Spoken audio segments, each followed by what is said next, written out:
रेशे के मुताल्लिक है।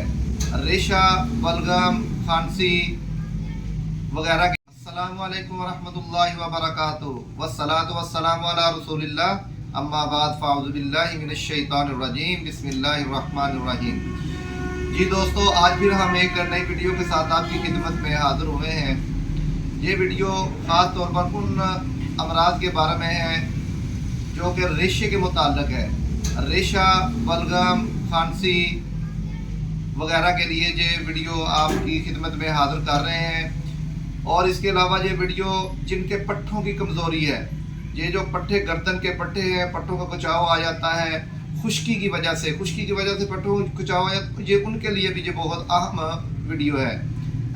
इसके अलावा पट्ठों में जो री वगैरह होती है, कासरे रिया जिसको कहते हैं, कि ये कासरे रिया भी दवाई इस्तेमाल की जा सकती है।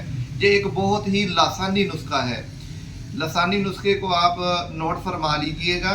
ये नुस्खा देखें, ये आप नुस्खा बनाएं, इंशाल्लाह इसका बहुत ज़्यादा आपको फ़ायदा होगा। ये है सौंफ, 2.5 तोला सौंफ ले लें, मलट्ठी 2.5 तोला, हल्दी 1.5 तोला, मगज़ बादाम 1 तोला, बल्कि ये भी 2 तोला। इसके बाद आ जाए, ये है छोटी इलायची, ये आपने लेनी है 5 ग्राम। इसके बाद आ जाए स्याह मिर्च, ये भी 5 ग्राम। इसके बाद आ जाए कूजा मिश्री, ये आप ले लें तकरीबन 80 ग्राम।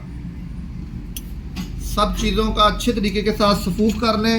सफूफ करने के बाद सुबह शाम खाना खाने के आधे घंटे बाद आधा चम्मच टीस्पून, जिसको चाय वाला चम्मच बोलते हैं, वो आधा चम्मच आपने सुबह शाम खाना खाने के बाद आप इसको इस्तेमाल करें। इसके अलावा अगर किसी को खांसी बहुत ज़्यादा आ रही हो, वो ये सफूफ जब तैयार कर लेंगे, थोड़ा सा सफूफ मुंह में डाल के इसको थोड़ा सा चूसते जाएं, चूस के आगे ले जाएं।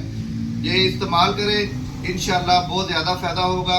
इसके अलावा ये सफूफ और एक और सफूफ है जिसको काकड़ा सिंगी वाला उसको सफूफ हम बोलते हैं, इसका है लसानी नुस्खा। इसके अलावा एक नुस्खा है काकड़ा सिंगी वाला, वो भी हम बहुत जल्द इंशाल्लाह आपकी खिदमत में हाजिर कर देंगे। ये दोनों नुस्खे मिक्स करके, जिनकी बलगम बहुत ज़्यादा निकल रही होती है, बलगम ख़त्म नहीं होती, उनके लिए ये नुस्खा आप दोनों मिक्स करके सुबह शाम इस्तेमाल करेंगे, इंशाल्लाह वो बलगम भी ख़त्म हो जाएगी। वो भी इंशाल्लाह बहुत जल्द आपकी खिदमत में हाजिर हो जाएगा। तब तक के लिए इजाज़त दीजिएगा, दुआओं में याद रखिएगा। अल्लाह हाफिज़।